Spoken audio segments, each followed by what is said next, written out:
হাই friends, সকলোকে মোৰ YouTube চেনেললৈ পুনৰবাৰ আদৰণি জনাইছোঁ। আশা কৰোঁ সকলোৱে ভালে আছে। আৰু আজি মই এটা ভিডিঅ' লৈ আহিছোঁ আৰু সেই ভিডিঅ'টো হৈছে মই আজিৰ দিনটোত কি বস্তু খালোঁ এই সকলোখিনি আপোনালোকক দেখাই আছোঁ।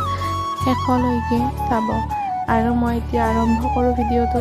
আজি মই ৰাতিপুৱা শুই উঠিয়ে ব্ৰেকফাষ্টত খাইছিলোঁ এয়া তিয়হ ভাজি আৰু ৰুটি দুখন আৰু কেইডোখৰমান পিঁয়াজ লৈছোঁ।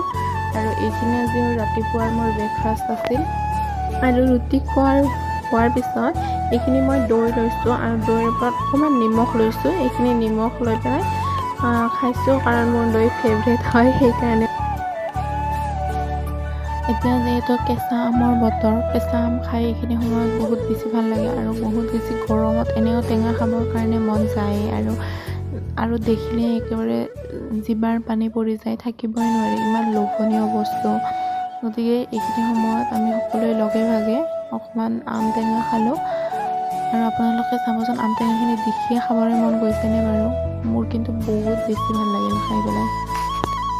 এতিয়া দুপৰীয়া ভাত সাজৰ সময় আৰু দুপৰীয়াৰ ভাত সাজৰ লগত আছিল এয়া দালি, এয়া পুদিনা আৰু আমৰ চাটনি আৰু এয়া লেচেৰা আৰু আলু ভাজি আৰু এয়া হৈছে বেঙেনা ফ্ৰাই আৰু এয়া ভাত।